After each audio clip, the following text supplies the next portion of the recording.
Right now, I'm going to take you through the entire process of how salt is produced from seawater.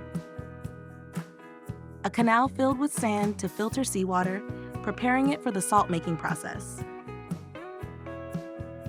After being filtered through the sand, the seawater has become much cleaner. The salt workers are preparing the sand for a new workday to begin. They spread a thin layer of sand so that the seawater can seep into the sand. After being exposed to the harsh sun, the sand becomes brittle and salty, making it ready for salt production.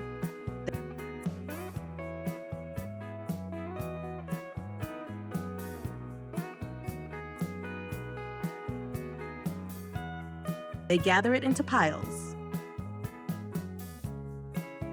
The concentrated salt water is scooped out and left to dry on the drying yard for about 8 hours, resulting in the first layer of salt. Scooping the salt water out to dry takes a lot of time and effort.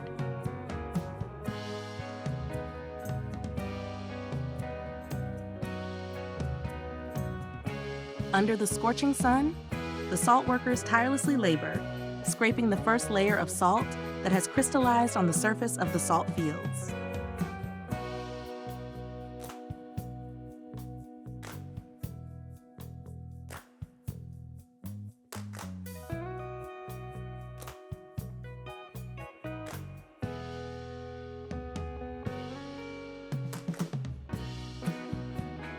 Each first layer of salt after drying is the result of hours of persistence under the intense sun, leaving a smooth white layer of salt on the sand.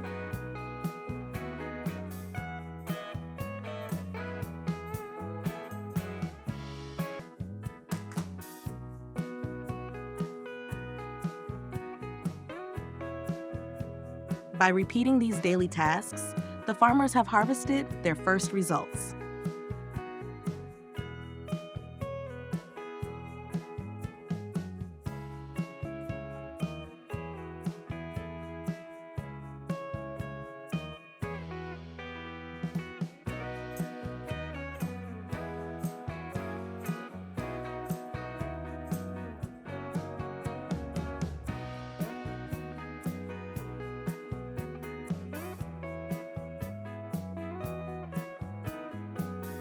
After hours of hard labor, the salt workers have reaped the fruits of their labor. They return home to rest with their families.